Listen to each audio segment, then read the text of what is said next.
Welcome to this audio episode of the Cold Case Detective Podcast. If you're a fan of true crime mysteries, you can listen to these episodes a week in advance and support what we do by listening along on Spotify, iTunes, Google Podcasts, or RSS feed by following the link below. In the meantime, remember to like and subscribe, and I'll see you on Wednesday with a full video. Faith Hedgepeth, a proud member of the Hedgepeth Native American tribe, was cordial, aspirational, and a passionate dreamer. Her deep love of life and desire to help others, as well as her drive to achieve greatness and shine as an example of unprecedented success, was cut short by an unexplainable, unsolved murder in the pre-dawn hours of September 7th, 2012, leaving all who knew her across the University of North Carolina Chapel Hill campus and the entire state of North Carolina at large grasping for answers in a sea of evidence that drowned us all in doubt. As a hope to provide more substantial reasoning built on observable evidence and situational analysis, this is an examination of the homicide of Faith Hedgepeth and the peculiar puzzle pieces left around the crime scene in the Hawthorne at the View apartment complex. This is Cold Case Detective.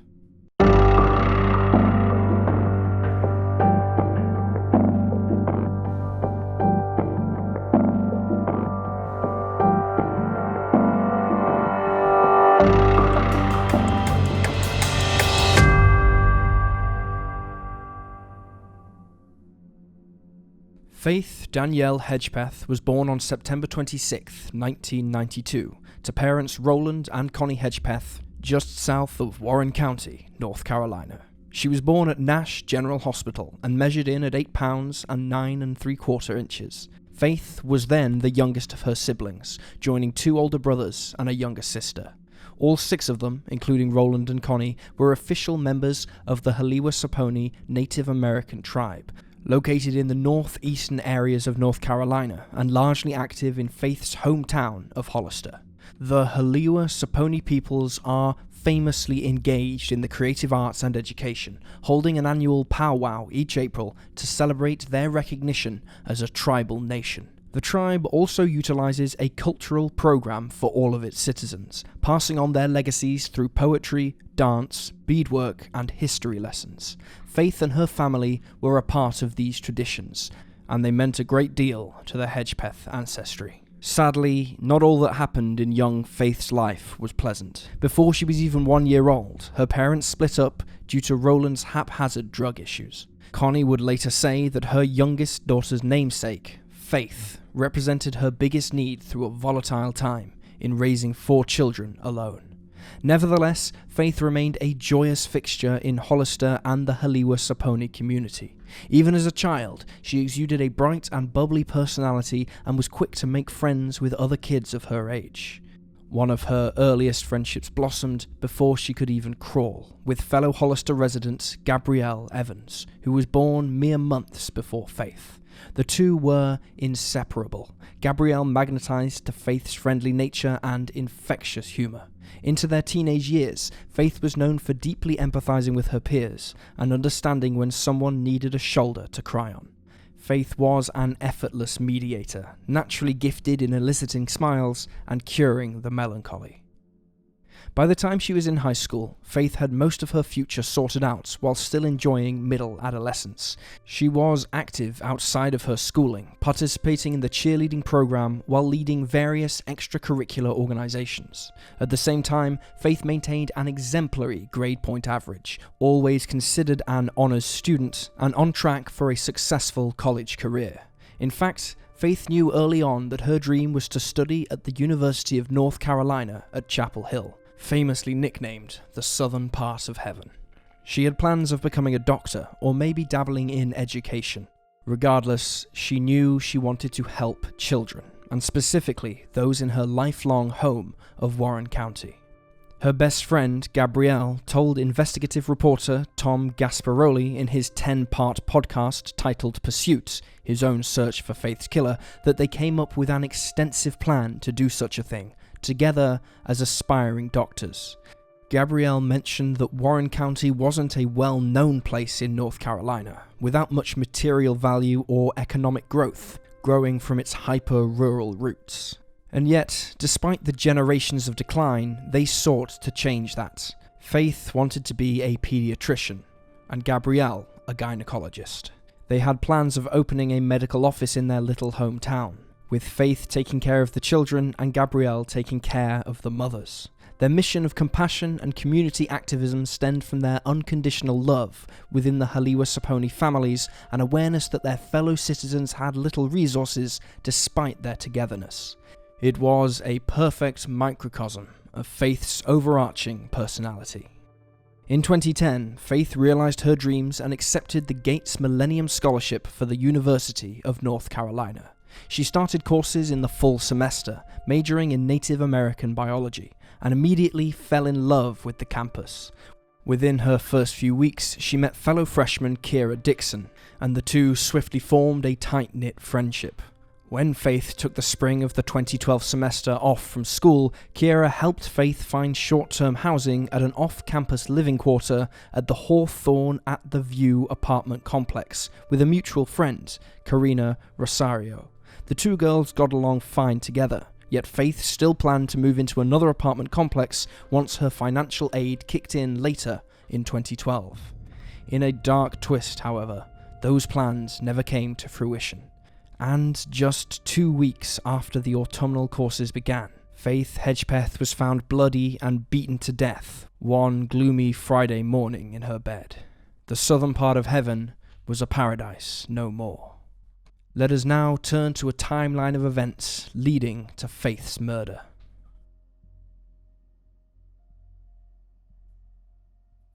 At about 5:45 p.m. on the evening of Thursday, September 6, 2012, Faith Hedgepeth attends a rush event for the Alpha Pi Omega sorority chapter on the UNC Chapel Hills campus. Alpha Pi Omega is the oldest Native American sorority in America, and very meaningful to Faith's college experience. Faith leaves the rush event at 7:15 p.m., intending to return home to continue writing an essay on the history of her Haliwa-Saponi tribe. 45 minutes later, at around 8 p.m, Faith joins up with her roommate, Karina Rosario, and the two visit Davis Library on the university's campus to study together.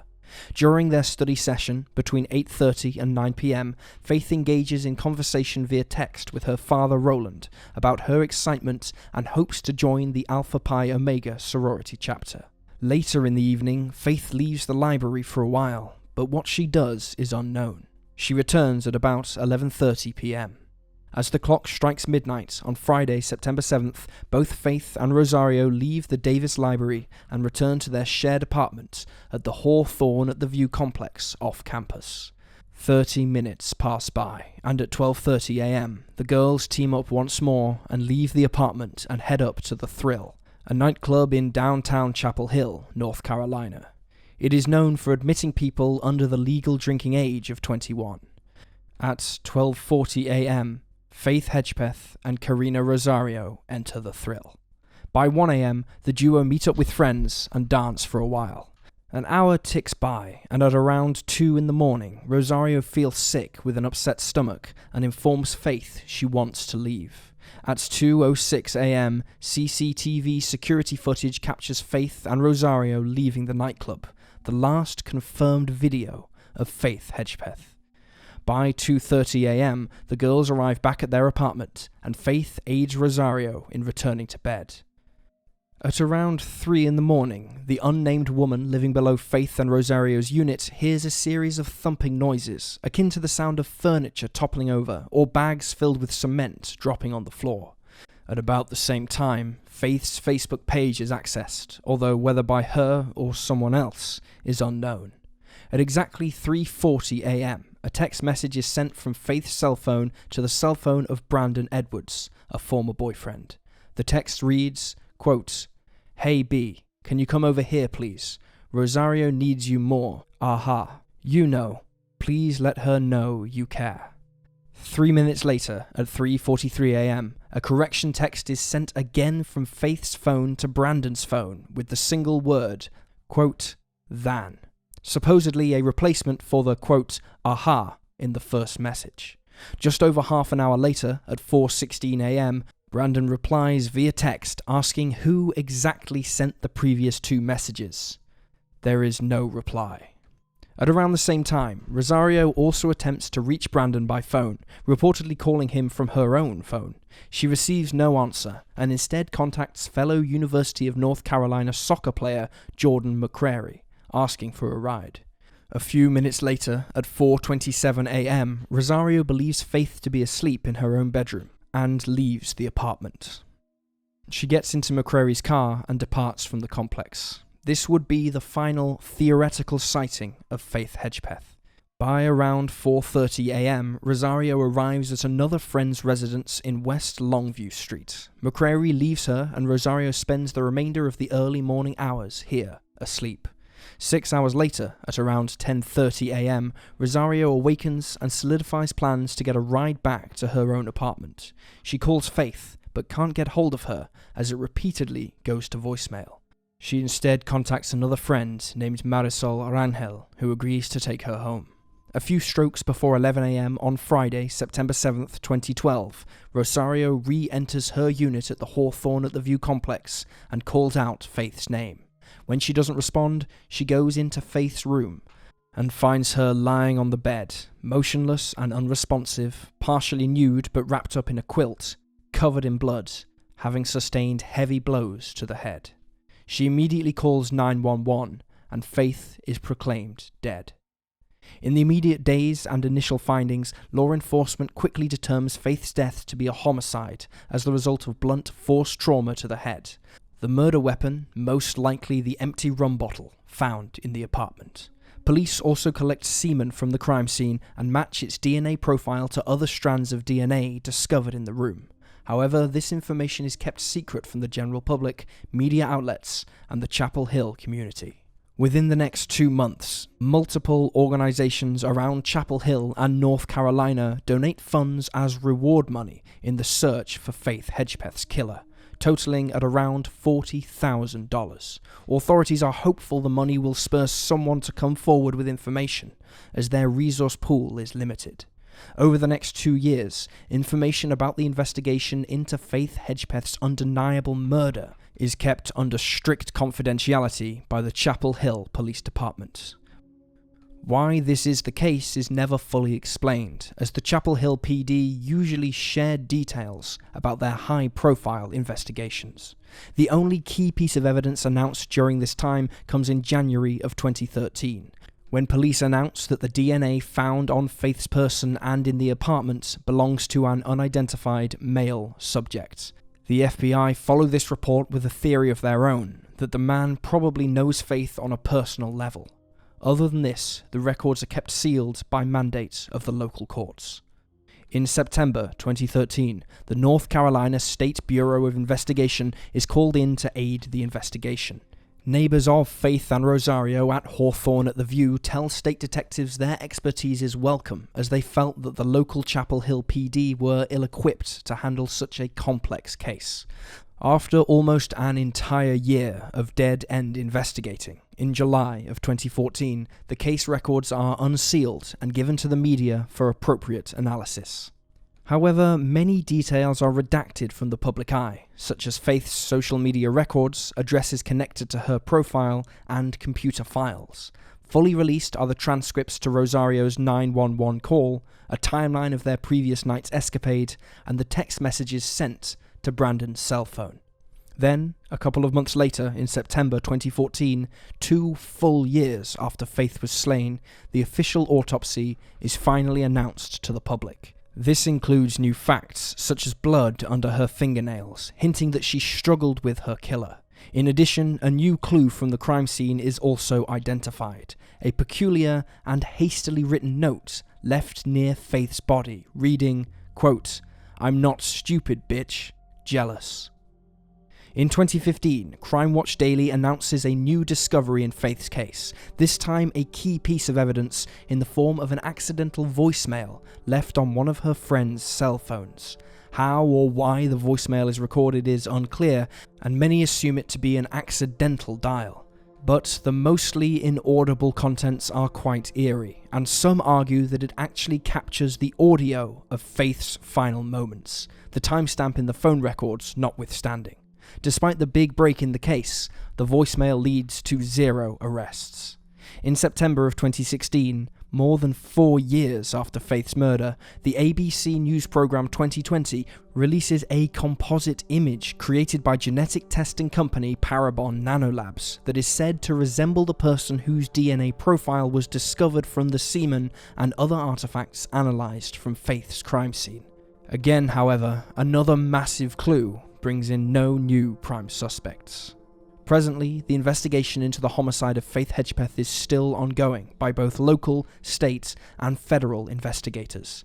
They have tested over 800 subjects for their DNA to find a match to Faith's killer, ranging from her friends to classmates to fellow patrons at the Thrill nightclub, and have yet to find a positive match. Whoever the killer is, they are likely still out there, walking among us. Only a testimony or confession away from solving this horrific tragedy. There are many key data points in Faith Hedgepeth's murder case, all harbouring deeper mysteries than surface-level observation allows us to see. Whether it be the peculiar 911 call made by Karina Rosario, the inadvertent yet foggy voicemail recording of Faith under duress, or the suspicious chicken scratch note left at the scene of the crime. All of the clues could lead anywhere and everywhere. However, they could also be nothing more than red herrings, objects that seem to have vital meaning simply because they don't yet make sense in the context of the investigation. That is why we choose to highlight the one piece of evidence that is rooted in science and cannot be argued against, that of the DNA strands discovered in Faith's bedroom and in the semen collected from her person. As mentioned previously, the strands were sent to the Parabon Nanolabs in Virginia for forensic scientists to analyze the phenotype of the DNA profile and create an image of the likely perpetrator using its sequencing and possible physical characteristics. In other words, quote, predicting eye color, hair color, skin color, freckling, face morphology, and ancestry. While what they discovered couldn't print out a crystal clear photograph of the killer at large, it did give investigators and the general public a general description of who to look out for, and a fallback system to be able to match other subjects' DNA against the mystery strands from the crime scene. In 2016, the details from the nanolabs were released. Based on DNA phenotyping, the killer was confirmed to be a male with a highly probable Latino ancestry. His region of origin was concluded to be 30% likely from either Central America or Southwestern Europe, but the results also included South America and portions as Africa as possible backgrounds. Analysts at Parabon were over 99% certain that the suspect does not have fair skin, suggesting it most likely to be either dark or a light olive coloured at an 84% likelihood. They are 94% confident the killer has brown or hazel eyes, and 93% confident that the hair is black and their face is void of freckles. This phenotyping did not produce statistics for probable weight and height, but the image provided had the suspect suggested to be 25 years old at the time in 2016. It is essential to recognise that these results are not certain, but with confidence levels over 90%, it's safe to assume the killer matches most of these characteristics. Even if they don't, the DNA is still a surefire way to convict a suspect if they're caught and produce a match, making the DNA strands the most important case point discovered to this day. For a closer look at Parabon's digital sketching on the perp's face, follow our Google Drive link in the show notes to find the case photos where we have uploaded the photograph. Let us now turn to the most prominent theories in answering the murder of Faith Hedgepeth. A lot of the early theories that still circulate amongst case followers centre on Karina Rosario, Faith's roommate, friend, and both the last person to see her alive and the first person to find her body. What sleuths can't make sense of are the suspicious details of the two audio recordings made public in Faith's case file, the 911 call made by Rosario and the voicemail containing garbled yet disturbing conversations. In terms of the 911 call, some point to the fact that Rosario never clarifies who Faith is to the dispatcher outside of calling her, quote, my friend. She also tells the dispatcher that Faith appears to be unconscious, yet refuses to approach her or touch her to check her body temperature as directed.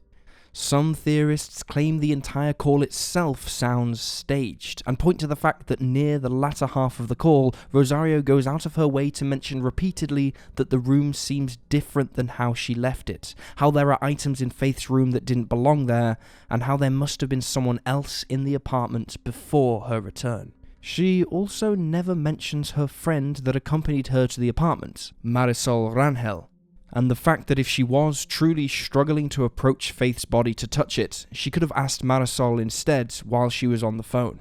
Of course, none of these observations are anything more than peculiar coincidences, and it must be remembered that anyone who calls 911 after stumbling upon a mutilated body is not going to act or speak in the clearest state of mind. Yet, when combined with the other interesting subplots of Rosario's possible role in the case, it does seem like the first pebble in a mountain of suspicious evidence.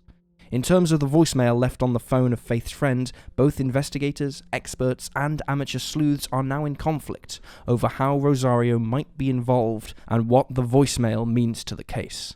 Chapel Hill police and other tiers of law enforcement believe that while there may be an argument taking place on the voicemail, it was timestamped on Faith's friend's home at 1:23 a.m., a time in which Faith was still at the Thrill nightclub. Thus, the garbled audio, rapping sounds, and unintelligible conversations could not be a recording of Faith's murder. They reasoned that with the loud music and general noisy atmosphere of a nightclub, the voicemail's audio could not be incriminating. I have here the original voicemail recording that we retrieved from fellow investigative reporter Tom Gasparoli. The full recording is over 3 minutes long.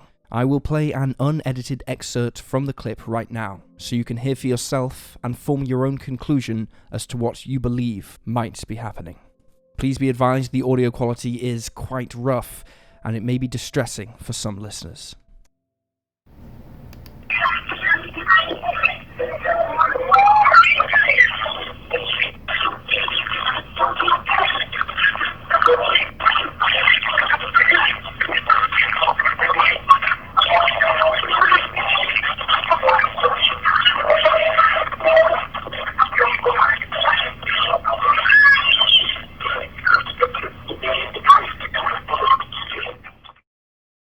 Despite the local police disregarding this piece of evidence, Crime Watch Daily wasn't so sure when they gained access to the recording.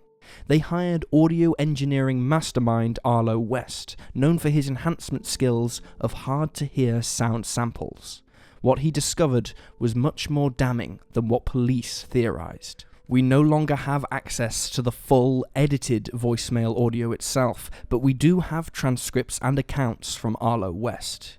He found that the audio was capturing 4 separate people, 2 male subjects and 2 female subjects, one being Faith. It sounds as if Faith is in distress, seemingly tied up and in pain, at one point exclaiming, "Ow, my head," and "My hands are on fire, help." The other 3 subjects are screaming at her, with the female specifically angered at Faith regarding lies she told and demanding she put up a fight. West also claims that at 2 separate points, the names Rosie and Eric are used. It just so happens that Karina Rosario would often go by the nickname Rosie, and that the Eric mentioned was her ex-boyfriend, who had a well-known vendetta against Faith, and the perceived role she played in keeping him and Rosario legally separated. In fact, one of the transcripted lines has Faith saying, quote, "I can't believe you did it, Rosie," followed by a male saying, quote, "Just throw it in the river." Near the end of the voicemail, one of the males says they are going to sexually assault Faith after the second female asks them to, quote, "Go help Eric." Theorists take this recording to mean that Rosario was the one to kill Faith, and that she was aided by Eric Jones, and they had a third person assisting them who was the one to rape Faith and leave the semen. Now, this doesn't account for the timestamp left on the phone at 1:23 a.m, because Faith couldn't have been killed at the Thrill, as CCTV footage recorded her leaving perfectly fine.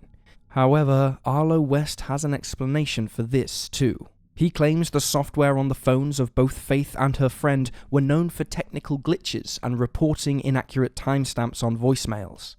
He says that the towers around the area transmitting their phone's data were also unreliable, and that simple metadata recordings were likely to have inconsistencies. West is certain that the recording captures the last breaths Faith takes as she is being murdered, and, for what it's worth, so too does Faith's father, Roland.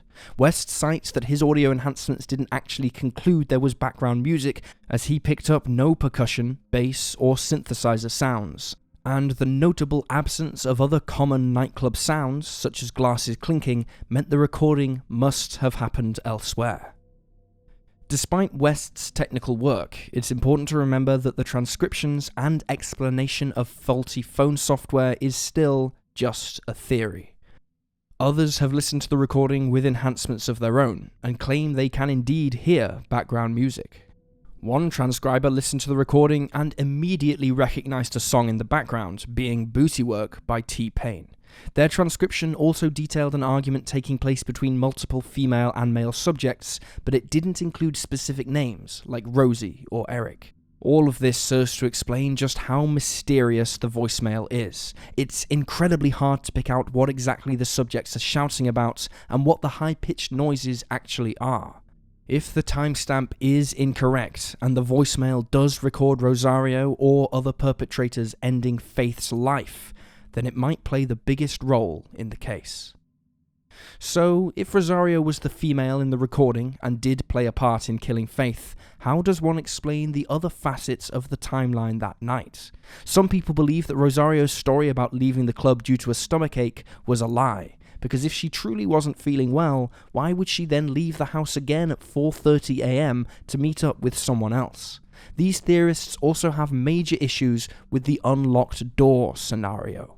It should be stated that Rosario's ex-boyfriend mentioned before, Eric Jones, had kicked down 2 doors in Rosario and Faith's unit prior to the murder, and was well known for inciting domestic issues during his relationship with Rosario.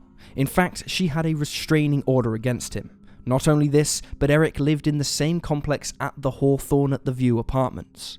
Thus, it leaves people wondering how Rosario could just accidentally forget to lock the door when someone with a violent history against her and Faith was living just a few doors away. That is, unless she wasn't the last one to leave the house, or if she left it unlocked for someone who planned to show up later that morning. They also believe that Rosario could have been the one who accessed Faith's Facebook and sent the messages to Brandon Edwards to make it seem like Faith was still alive and active. Then, in order to create an alibi, she left to go and spend the night with a friend and get a ride with an uninvolved third party, claiming Faith was asleep when she left, leaving the door unlocked. It is a circumstantial theory, but it is plausible.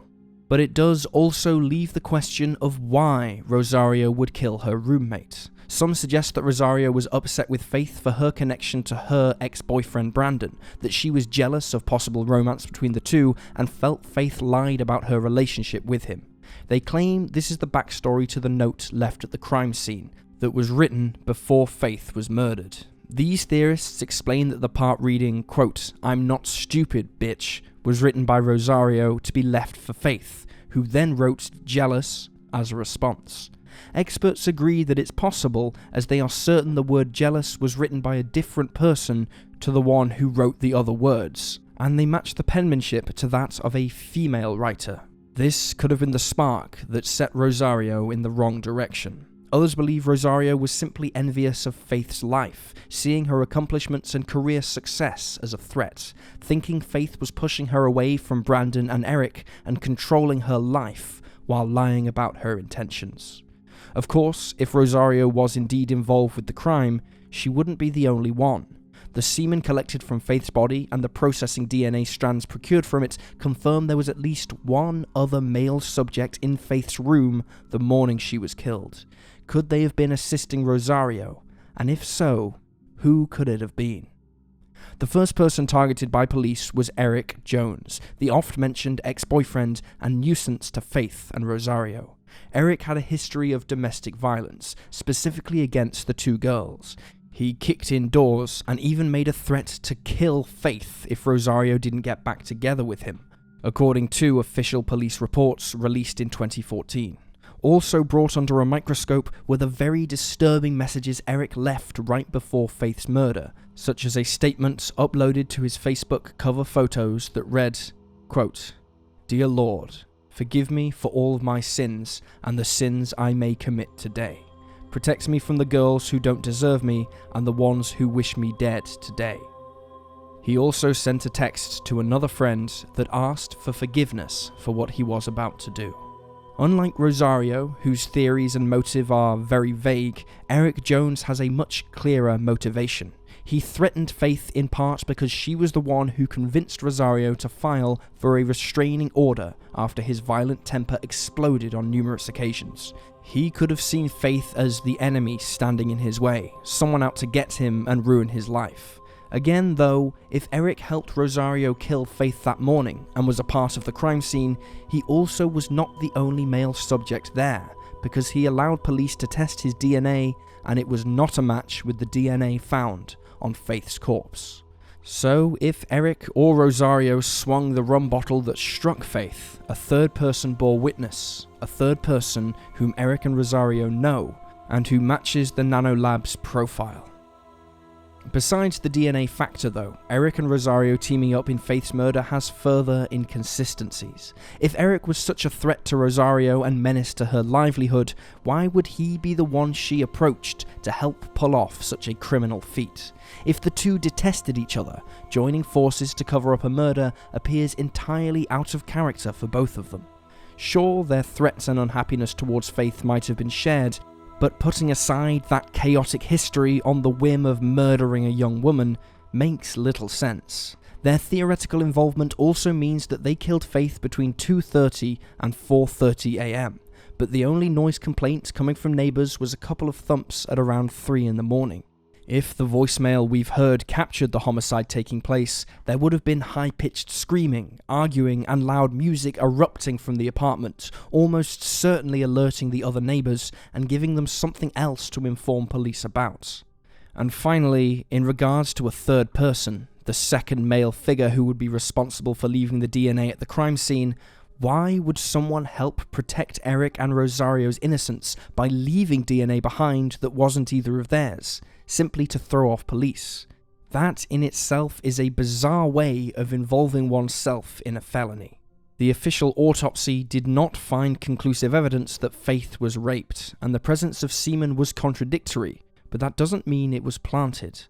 Other experts who have analysed the scene still believe Faith could have been sexually assaulted without major marks of trauma being left, which, horrifying though it certainly is, does make more sense than a random bystander or group going above and beyond to cover up Eric and Rosario's involvement. While it is not impossible, it is highly unlikely. In addition, both Eric and Rosario have been very cooperative with police. Eric has since deleted the suspicious social media posts, and Rosario moved out of North Carolina soon after the murder, but both have continued answering the authorities' questions and have maintained their innocence. So, what other suspects might we consider? Many people closer to the case in and around Chapel Hill have used the names of local male figures to point fingers at, subjects who have yet to allow police to take their DNA, or who have reacted suspiciously to photos and other media reports about Faith. It's important to remember that silence does not preclude guilt. Just because someone doesn't want to give up DNA samples doesn't mean they murdered Faith. Many innocent people from minority communities do not trust police because of the years of systematic racism, and because the prime suspect is believed to have been a person of color, or from a Latino or Native American background. It is essential we recognize the broader context and history of policing before we make brash judgments about individuals who are nervous to give up a piece of their DNA, not knowing what it could warrant in their future. Some theories revolved around the possible involvement of an unknown serial killer or serial rapist. However, there was no pattern of similar crimes in the general vicinity before Faith was murdered, nor did a string of violent assaults occur in the weeks, months, or years after Faith's case. The University of North Carolina and Chapel Hill have both had their fair share of criminal activity, but nothing to suggest Faith was a victim of a larger murder spree or a killer with a specific MO. Other theories wonder if someone had been following Faith for a while, someone targeting her in a planned assault and waiting for the right moment to strike. They could have been watching Faith under camouflage, taking notes on those she went out with and when she went out.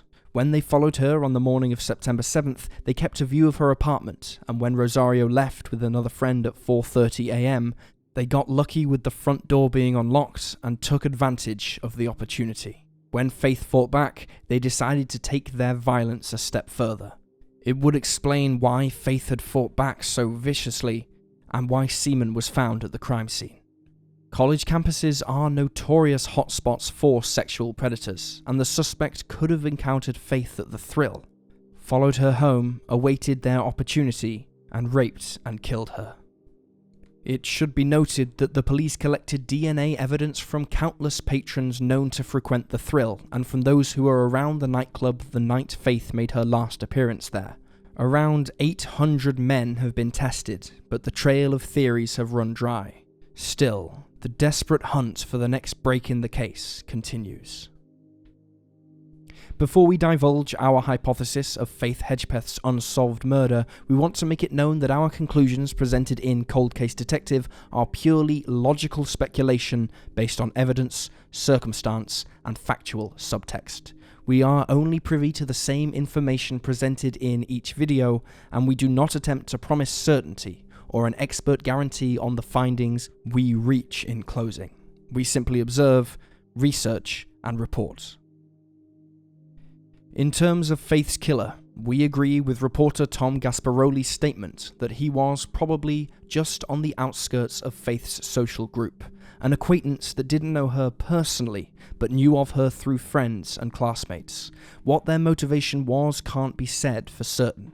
Maybe they were turned down after making romantic advances. Maybe they were jealous of her and her varied accomplishments. Maybe they were seeking revenge for her companionship with a former lover of their own. The possibilities are endless, but as crime scene experts have concluded, this was a crime of passion, of seething malice, and carried out by someone with an emotional connection to Faith. It is hard to say if the killer acted alone or with other subjects. Police have not clarified if they believe Faith's murder was to be at the hands of a solo perpetrator or a group, which does leave open the potential for multiple people with knowledge of the homicide to be out there. Authorities have mentioned that whoever is responsible and those who know of their complicity would have changed their behaviour in the days, weeks and months following their crime, closely following the case and monitoring it for updates. This is theorized to be the reason why the records were sealed for so long, so the unknown killer couldn't have a leg up on police and could be kept in the dark.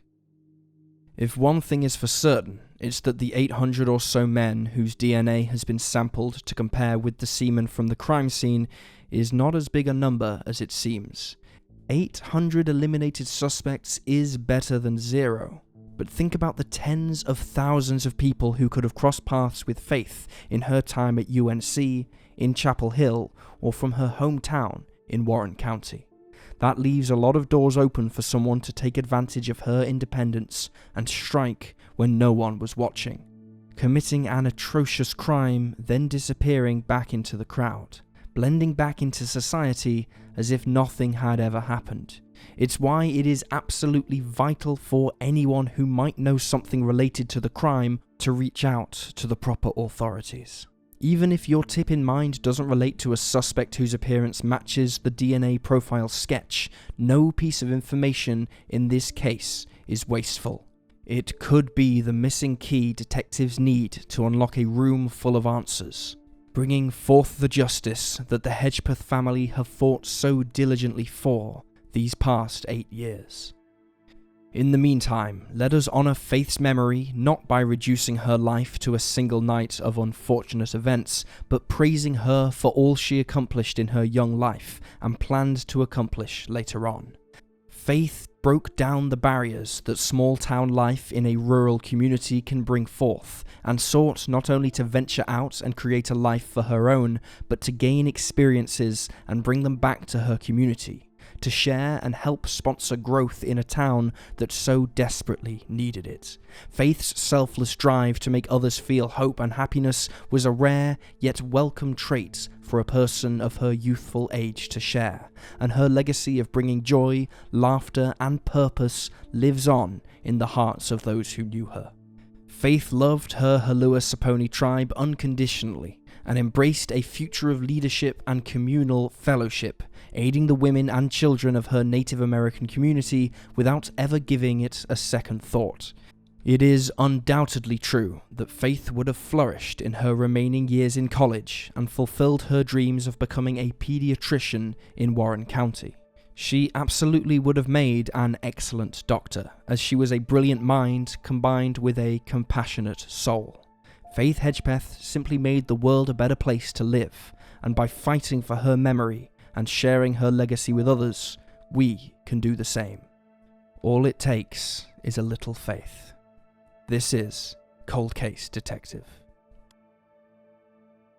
Thank you for listening to this episode of the Cold Case Detective podcast. Should you wish to delve deeper into the mystery, you can follow the case file link included in the show notes, which contains important photographs, documents, maps, and further reading relevant to the case. If you would like to support the show, you can do so by leaving a 5-star rating wherever you listen. It really helps us expand our reach and bring awareness to the cases we cover. If you would like us to investigate a specific case, perhaps even one close to home or that of a loved one, please fill out the submission form in the show notes. Thank you for listening, and I'll see you next week with a new episode.